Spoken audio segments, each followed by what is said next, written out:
Namaste everyone. I hope you're doing well. I hope you're feeling safe, easy, and relaxed wherever you are. Leela podcast has always been a playground for me.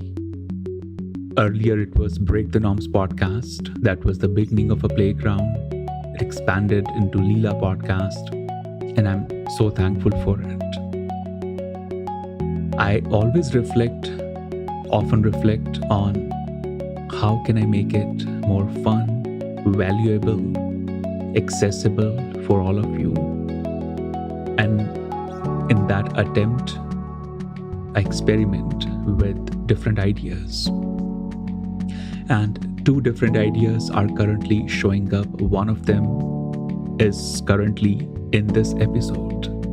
And that idea is running an old episode with a new perspective, and not just picking up any random old episode, but the one that has already been loved by you. The episodes that you still send me with the lessons, gratitude, and expansion that you experienced with it. And the second idea is AMA episodes, Ask Me Anything. And for that to happen, you can always send me questions on Instagram or email me at info@leelagurukul.com. Send me any questions, longer, shorter, one-liner, anything at all. And I will create an episode answering your questions in detail. And for this episode, I have picked one of my favorites, Where Are Your Monkeys? That's the episode title. And for those who are new to the Leela podcast, welcome. And if you have not listened to the old episode, don't worry. It's part of this episode. It's part of this conversation. In the second half of this podcast, you are going to listen to the entire old episode of Where Are Your Monkeys? But what makes this particular episode a bit interesting and fun is a new perspective. What has changed since then? What has changed for you, for me?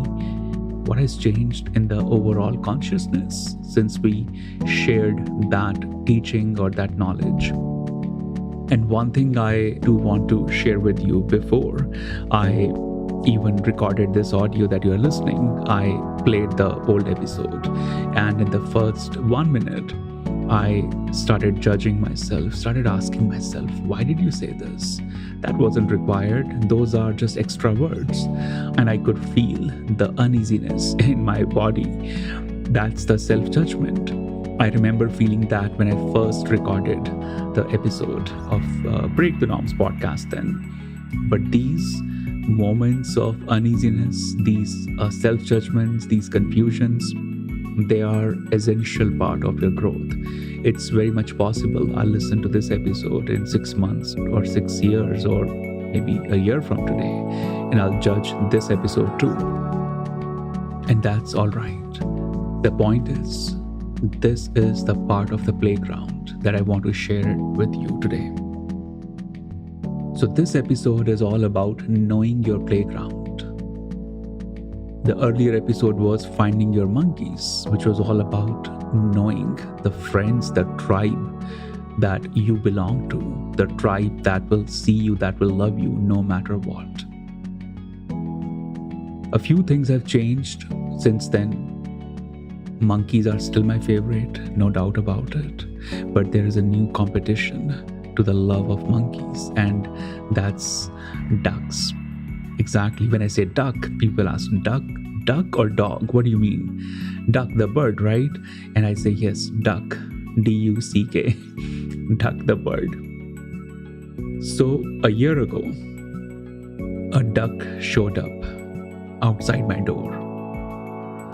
It was the night time. A friend came to the house and he said, oh, there's a duck outside your door. And I thought a duck was probably flying and she just showed up. I opened the door. It was that pecan duck. They don't fly, they walk. So I saw the duck. She looked beautiful, nighttime, winters, and she was this white duck in the night. such a beautiful, imagery. And I took a picture of her. I said, okay, it's just here for a while. And that's all. I took the picture. I put some water for her, which she didn't drink, and I went to sleep. Next morning, I see that duck behind the house. And I was looking at her from the window. I was having my morning coffee. And I felt bad. I'm having my coffee and she looked hungry. She was just, putting her face everywhere. So I had bird food. I got the bird food. I fed it to her. And she had the bird food. Then the lunchtime came. I was having my lunch and I looked at her. She was still there, looked hungry. And I gave her some more bird food. And she ate the bird food. The nighttime, she was still there. I gave the food when I had my dinner. And these random things started happening. And it's been a year now and she's still here. She definitely kicks my patience at times because I have to maintain my entire life and schedule around her so that, she gets the food on time. It's winters now, so she's out of her room. Yeah, she has her own room now. Things have changed. She got more buddies who visit her. They fly to see her and they spend few hours with her and then they fly away. Then there's a permanent buddy. Her name is Devi. And the other duck that I talked about, her name is Paro. So Paro and Devi, they are now buddies. They walk together, sleep together, eat together. Yeah, they are inseparable. Why mentioning her? What's this episode has to do with Paro or Devi or ducks? They help me figure out my playground. Because when I would look at them, I noticed one thing. They sit around one spot every single day. They don't go to work. They don't have a job. They don't have a therapist. They don't have a guru.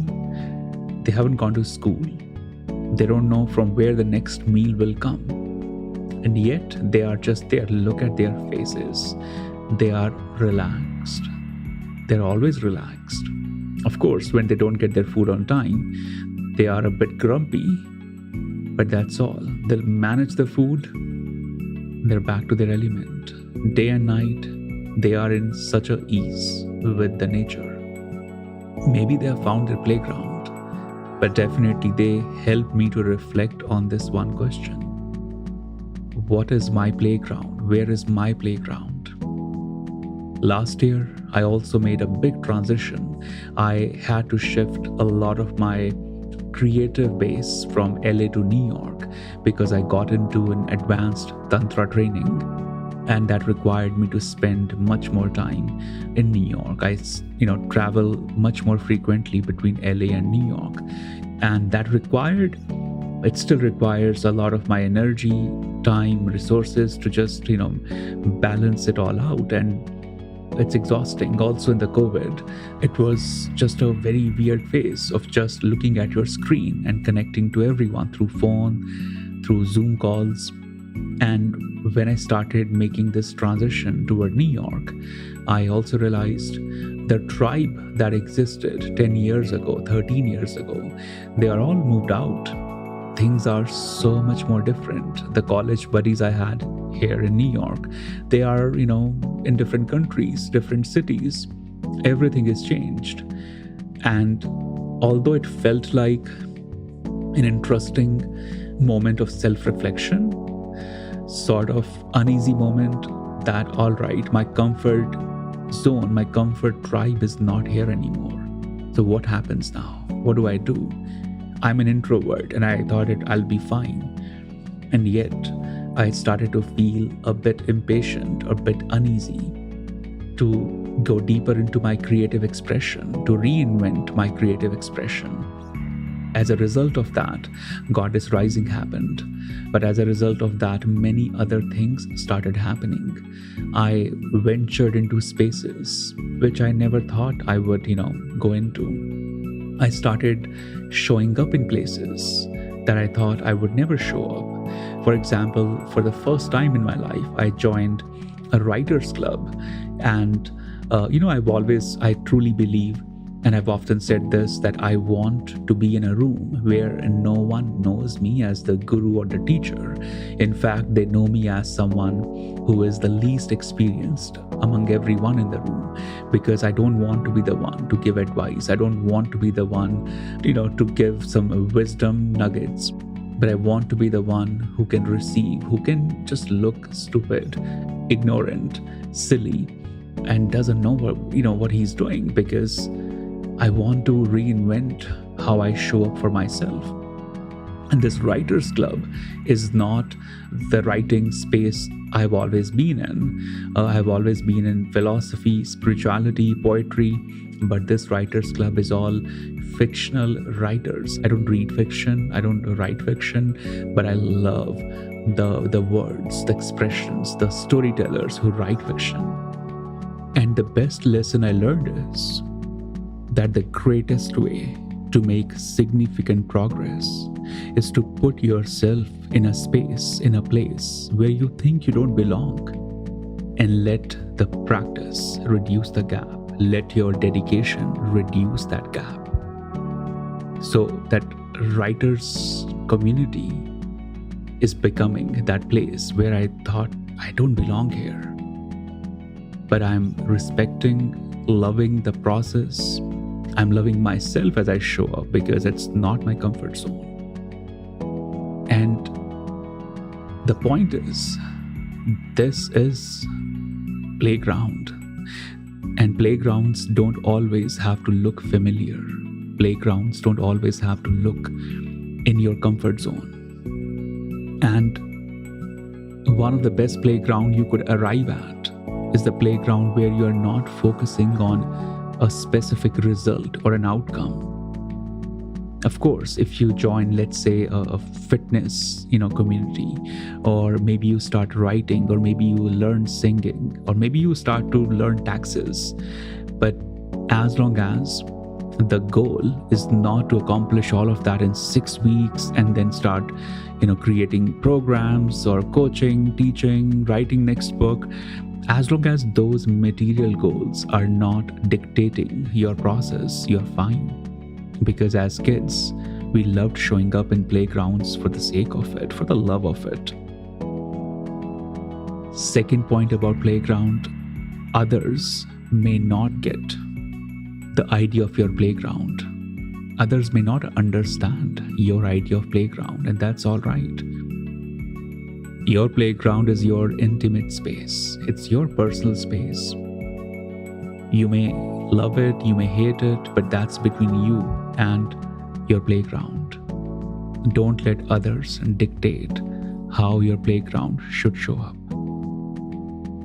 Third one is, even on the days when you're tired, even on the days when you're feeling doubtful, anxious, angry, show up in the playground. That's all. I think the longest distance, the toughest distance between you and your playground is the one between you and the playground. Those 10 steps, that 10-minute of drive, 30 minutes of drive, whatever it is. Once you cover that ground, the playground will invite you in. It will do its job. But show up for it. Show up how it wants to play with you. And finally, try different playgrounds. I didn't arrive at this writers community just randomly. I've been reflecting on this for many months, that where should I show up? I'm really enjoying the work. I'm creating new programs in Leela, connecting to all of you, but something is missing. I need to put myself in a space where I am uncomfortable, where I feel a bit challenged, where I feel I can question my ideas, I can question my entire process, and maybe end it and learn from scratch, start from the beginning. And that's where I am. I feel I am in a space where I can start from the beginning, and I am starting from the beginning. So you may see plenty of interesting changes in my social media, podcast, the way I show up for you.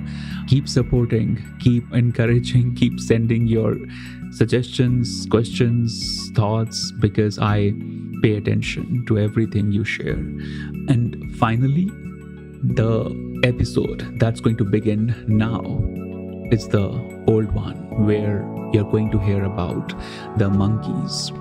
I don't want to say much about it. I want you to listen again. Those who have listened already, listen now with a new intention, with a new curiosity, and see where it takes you. Because my conclusion is, find your monkeys, respond to the ducks that show up on your door. Don't send them away. Don't run away from them. Show up for how they challenge your comfort zone. Because monkeys, for me, they represent still the tribe, the buddies that are piece of my heart.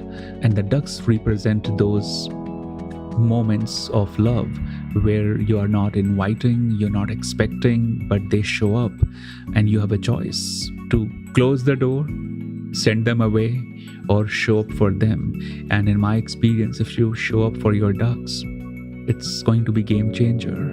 And finally, no one knows what the right playground is. We experiment, we show up, we fall, we get hurt, and then we know this is my playground, or maybe I need to try the next one. Either way, enjoy the next episode and stay tuned for plenty of solid, amazing, exciting new things that are going to happen in the Leela universe, in the CB space that you always have loved and supported. Be safe, be well. Enjoy the next audio. So as you start to listen to this, if you have a moment, you could warm up your green tea or get that coffee for yourself, because that's the energy I have right now. It's full moon tonight. I just had a very strong tea. I usually drink my teas very strong, and that's the reason when I stopped drinking for a few years. And then I go back again to drinking the teas. I put a lot of herbs and spices in my teas, and nobody in my family drink those teas. I've always been very attracted toward the intensity. That's why I love the lions. I love Goddess Kali. That's why I love the things I love, because intensity brings out a certain longing in me, the longing to meet my own self. And when I was growing up, I had a very specific definition of masculinity. And I thought that's the kind of strength I need to have. There were a lot of bullying energy around me, and I didn't want anyone to bully me. So I was in 6th grade, but I started going to gym, I started learning boxing, I started doing a lot of things that can just bring me more and more strength. And then after a certain point, I realized it's not bringing me strength. It's making me aggressive. It's making me a lot of things, but it's not bringing me the deeper strength that I need. And thankfully, at that time, my teacher, my guru, who's my father, he told me that I need to embrace the divine feminine, because otherwise I'll keep on missing the point in meditation. Because I loved intensity so much. My meditations were, and they still remain, very intense, but now it's a different intensity. In those days it was different. And after I started to cultivate the divine feminine, my relationship with masculine, with feminine, with the entire existence started changing, and it's still a progress. That's why I call meditation a love affair with the unknown. It's a love affair that you continue to build with unknown.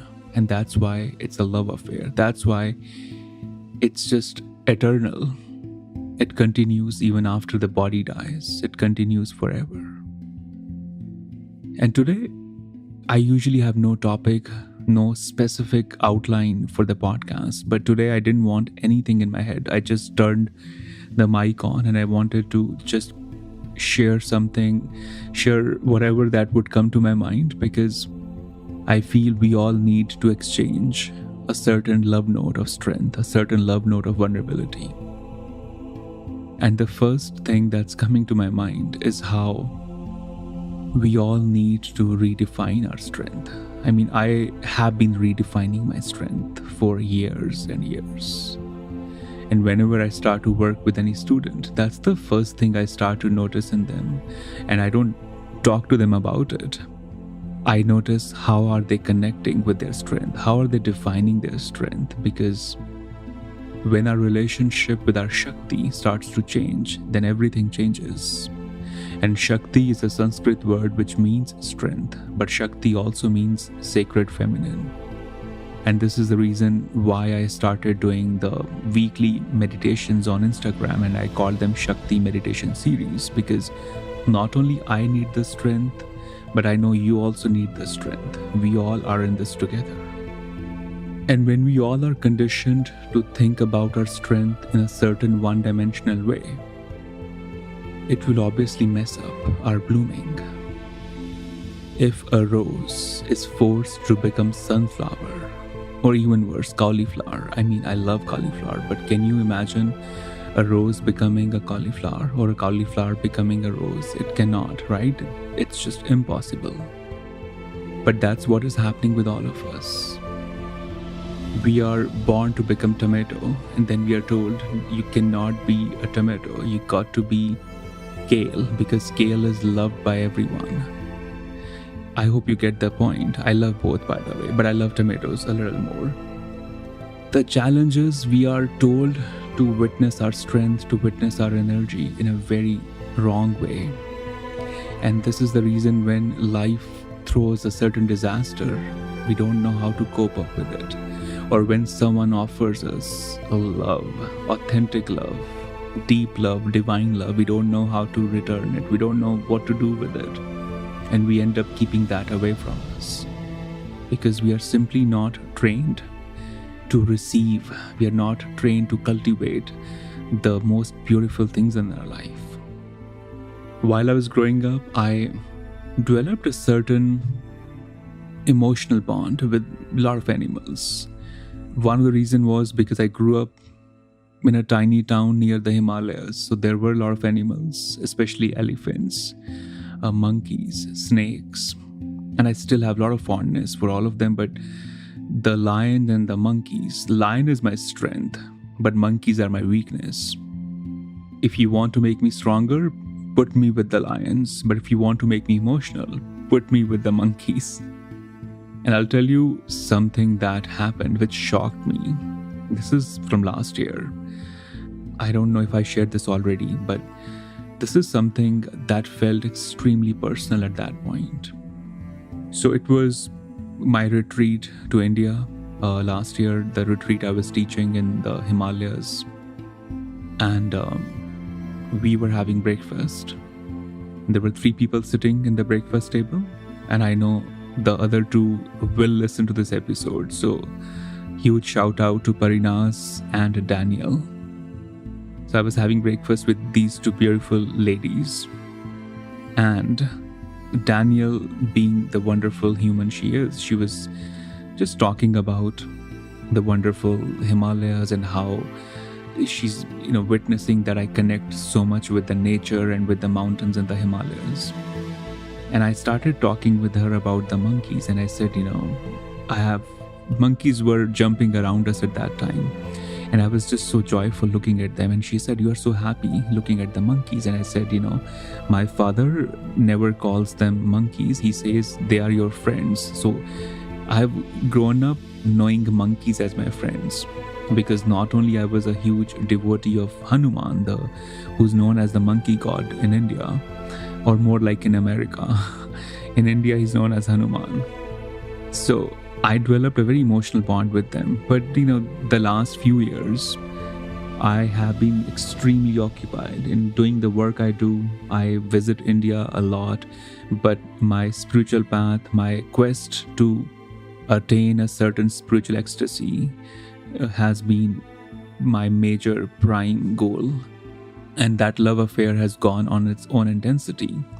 But when I was surrounded by these monkeys, I was just so happy. And she said, you look so happy. And I started explaining how I always connect with monkeys. And I always keep bread and bananas in my car whenever I'm driving through India, because wherever I see monkeys, I stop the car and feed them bread or bananas. And while I was talking, I choked. I could not talk. I felt as if I'm about to cry. And in few seconds, the tears were coming out. And I was like, It's 9 a.m. in the morning. There's nothing to cry. Why am crying thinking about monkeys or talking about monkeys? And it was the time that my relatives were calling me that you are in India. When are you going to see us? Don't you miss us? My friends were calling me and telling me, don't you miss us? And I was telling them, I miss all of you, but give me some time. When I'm done with retreat, I'll come and see you. But I was not emotional when they were calling me to meet them, but I became emotional when I talked about monkeys. And Parinaz, who stepped away for a moment to get her coffee, and she came back in like 1 minute, and she was like, what the heck happened? They were just talking normal, and Chandresh, looks like Chandresh has tears on his face, pouring from his eyes, and I didn't know how to explain why I have tears while talking about monkeys. So I finished the breakfast, I went to my room, and I called someone really close to me, and I started explaining to her that I think I got emotional talking about monkeys. And while again I was about to explain more, that was a terrible breakdown. I could not control my tears, and I don't know when was the last time I had this deep breakdown. And I had no clue what the hell is happening, why the tears are not stopping while I'm talking about monkeys. And they were not tears of pain or sadness, they were just tears of, I don't know, love, gratitude. I don't know what they were, but they were not tears of pain. They were not tears of depression. And when I released all the tears within me, I walked out, and the Ganga river, the holy Ganges, was 1 minute away from my room. And I just sat there, meditated, because I wanted to know, why did I cry talking about monkeys? And a certain voice showed up, and it said, because you have forgotten these monkeys. You neglected your relationship with these monkeys, and these monkeys were your childhood, they were your playfulness, they were your joy, they were your happiness, they were your friends. Like, nobody in your family calls them monkeys. They always say, oh, they are Chandresh's friends, because they all know them as your friends.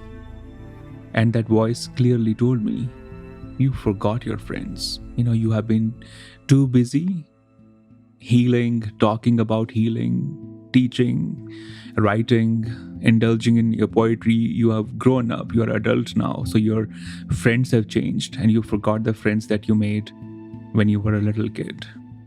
And that was hurtful. That did not go well.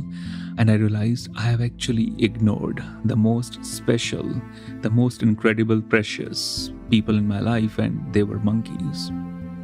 And the reason I'm sharing this with all of you is because I want you to meditate on your monkeys. Who are your monkeys? Those monkeys could be the old buddies. Those monkeys could be a cat, a dog that you have not, hugged for a while. Or those monkeys could be your parents, your siblings. Who knows? What are your monkeys? Find out your monkeys. Let them know you have not forgotten them. Let them know the adulthood was a little complicated to deal with, but now you are back. And now you're going to redefine your relationship with your monkeys. Because that's where you are rooted, my friend. That's your root. No matter how tall a tree becomes, it has to always stay connected to the roots. Sometimes the roots are rotten. Sometimes the roots become a little tough to handle. But they're still the roots, and you have to heal them. You have to work on them. There's no other way to bloom, to thrive. The blooming requires you to connect with your roots. The blooming requires you to know your monkeys, find them, let them know you have not forgotten them. And I know so many of you lately have been expressing that you have headaches, stomach aches, sleepless nights, and just stress, insomnia, anxiety building up every day. And one of the reasons is there's too much collective anxiety out there. And another reason is we have forgotten our connection with our strength. The monkeys, right? We have forgotten our connection with those elements in our life which used to bring us just effortless joy, effortless happiness. It's time to revisit those places where your true, authentic, unconditional happiness is stored. It's still there, I promise you. You don't have to chase it. It's there. You're not just seeing it. You need to turn your head. You need to shift from head to the heart. And then you'll see it, you'll feel it, and you'll taste it. Many people on Instagram, and even some of you guys who listen to me on podcast, you have been sending me different articles, blogs, videos of certain spiritual teachers who are giving a very different perspective on the quarantine period, on the pandemic. They are sharing their own view of it, and I've received so many videos, but I want to answer the problem in these videos that I've been receiving. And I'll pick just one video because there are too many, but they all carry the same flavor, the flavor of toxic spirituality. So this particular video was sent to me a few days ago. And in this video, a young boy gets up and asks this spiritual teacher, who's hugely popular spiritual teacher, and this boy asks this teacher that I'm feeling fear, I'm feeling anxiety, I'm afraid of death. Can you enlighten me? Can you help me find out? Can you help me find my strength, my calmness, because I'm losing it? And this teacher gives him a 20-minute lecture, preaching and plainly bully him. And this teacher keeps telling him that I'm so ashamed of you, that you are a meditator, you are a seeker, and this is how you're behaving. You're not supposed to feel anxiety and pain because you are not only a meditator, but you're a young person. You should be going out with all strength. You should be doing this and that. And this is so shameful. You are behaving this way. It's embarrassing.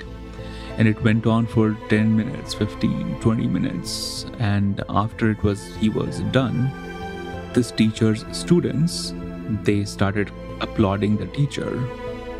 And the teacher smiled that, yep, I, just put this young man in his place. And there are many other such videos from different teachers. And the students who were sending me these videos, they wanted to know my opinion. And one of them asked, what would you have done? What would you answer to this young boy? I don't think I need to be a spiritual teacher to give my answer to this young boy. The truth is, everyone right now is feeling the fear and anxiety. Irrespective of what the age is, everyone is feeling vulnerable. And fear is very interesting, right? I cannot compare my fear with your fear. Someone could be living in $1 billion mansion and still feeling afraid of their existence, and someone could be sleeping on the streets and feeling the fear of their existence. They both have the fear. The variation is different, the attachments are different, the stories running in their head are different, but they both are afraid. They both are afraid that they might die, that they may not live. And when we start to judge someone's fear and vulnerability, that's where we break the oath of spirituality, because what we call spirituality is oneness with the universe. The Sanskrit word for spirituality is adhyatmikta, which means you become one with your atma, with your soul. You become one with the universe. And it's impossible to judge anyone in that space. And when you study the lives of Buddha, Jesus, Krishna, Shiva, you will know they never judged anyone. Not because they didn't want to, simply because it was not programmed in their head anymore. And the point of sharing this message is that it's all right not to feel all right. It's okay not to be supremely productive in these days. It's all right to just feel your feelings. And for those who are feeling the fear of losing the job or losing the money or having the fear of the next paycheck, my friend, the truth is no pandemic can take away your skills. No pandemic can take away your strength. No pandemic can take away the good heart you carry within. And this is the time that you show reverence, you show love to that heart. This is the time that you revisit your strength, revisit how you connect with your awareness. The challenge is that we are trained to always go out for everything. If I mention relationship, God, healing, love, or any of the similar words, we never think of the internal expression. We never go within, we always go out. Our energy tends to flow out when we think about relationships, when we think about success, failure. It's all external. But our awareness demands us to go within. And this is the time to go within. This is not the time to flow out, but this is the time to pour the strength within yourself.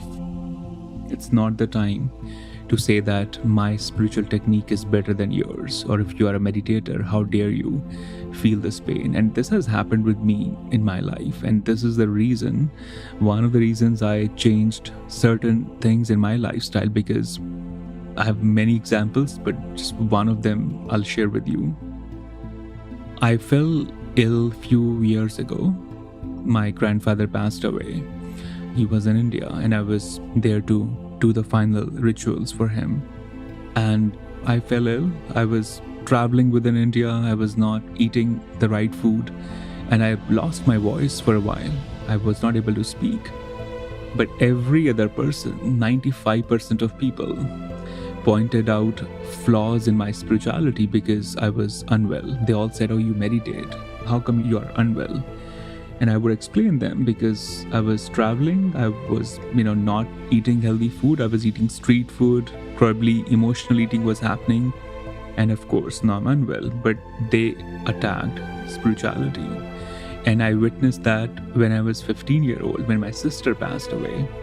And a lot of people pointed out or almost judged the spiritual potential, spiritual strength, spiritual wisdom of the lineage, that how come their own daughter passed away? How come they could not save their own daughter?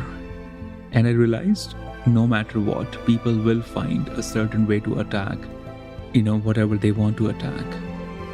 And you need to cultivate your relationship with awareness. It should not depend on the external factors.